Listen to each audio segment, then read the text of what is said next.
Good day, mate. Apparently, I have many viewers from Australia. I find that to be most amusing. I have no idea why that is, but I greet you nonetheless. Today's issue at hand is European contagion.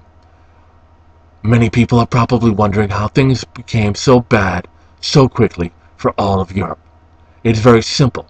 Greece was the first domino to fall. And with the euro area, it only takes one domino to fall to bring down the whole house of cards. Let's discuss Greece really quick. Greece, as you know, is a nation that is, or was, spiraling towards bankruptcy until it got bailed out. If Greece had defaulted, it would have been the largest sovereign default in the world since Argentina back in 1999. And let me tell you something about sovereign defaults. They are horrible events because people who, are owed money by the country cannot sue the country. You're just stuck with whatever they give you, whatever they tell you. That's just how it's going to be. So investors fear sovereign defaults more than anything else because sovereign defaults are the very last form of default. It shows that a nation is on its very last legs and can't do anything else to defend itself other than stop with its obligations. At any rate, if Greece had defaulted, it would have sent shockwaves of fear throughout the entire European Union. There are other nations within the Union who are very weak: Portugal, Italy, Spain, and Ireland, and their finances are bad indeed. Now, if Greece had been allowed to fail, investors would have immediately quit financing the other nations. The way they do this is by buying their debt. I'm sure you've heard of treasuries. It's important for nations throughout the world to continue to refinance their debt, because like you must make monthly minimum payments on your credit card, they must also make monthly minimum payments on their debt.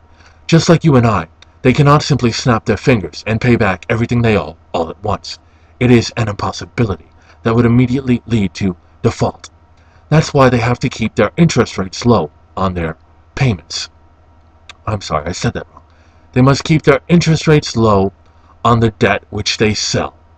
So just like you have to have a low interest rate in order to make your monthly minimum payment on your credit card, they must have a low rate as well. Because imagine what would happen to you if suddenly Chase called and they said that your interest rate on your credit card for the monthly payment was going to, let's say, 50%. You would be unable to make your monthly minimum payment. The same goes for nations.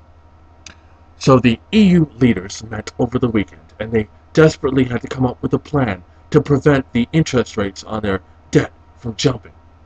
And the plan they came up with was bold indeed. Much like the U.S. TARP, where we came up with, $700–800 billion for the bank, the EU members turned out their pockets and said, all right, in order to prevent financial Armageddon within the EU, this is what we will do. We will pony up $1 trillion for sovereign nations. So sovereign nations are now being given money by the countries that are better off so that they don't fall down. Because like countries that are linked together in handcuffs, if one nation gets thrown into the ocean, they will soon all follow. That's what happens when you have a single monetary currency, but you don't have a single political bloc, as in the EU. This is good for the United States, because if the European Union's currency, the euro, had been allowed to devalue, they would have been much more competitive when it comes to selling things. That means that our currency would have gone up in value, making it much harder for the United States to export its own goods. 6 months from now, that would have meant job losses, because we would not have been able to compete with the cheaper European goods. So let us all be happy that they solved their problem. For now.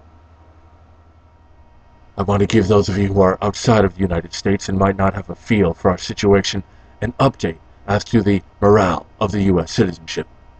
Our people are demoralized, more or less. People are introverted now more than ever as they pursue their own hobbies, their own escapes. Television, internet, Facebook, movies, music.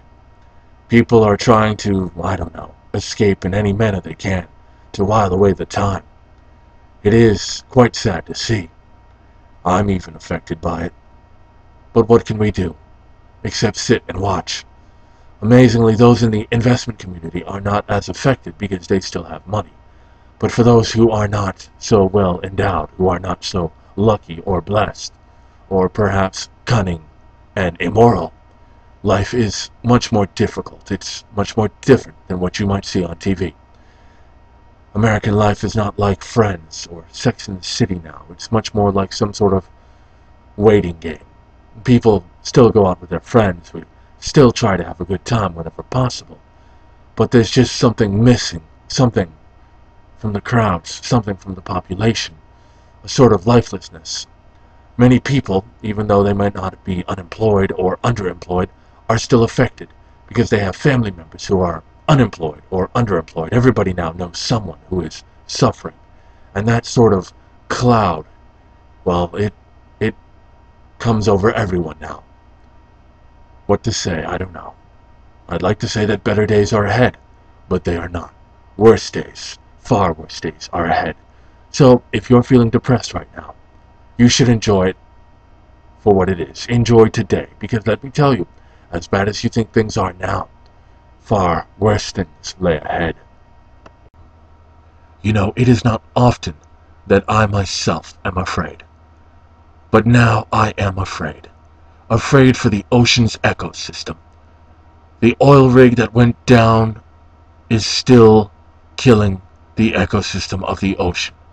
The Black Death continues to pour into the ocean at an unstoppable rate, 24 hours a day, 7 days a week, and efforts have thus far failed to prevent it. BP must be held accountable for this, and the crew of the oil rig must be investigated. If they have been negligent, then every single one of them must be called to account for this disaster of epic proportions, a disaster that will echo through the Gulf region for the next 2 to 3 decades. This is monumental and just horrific.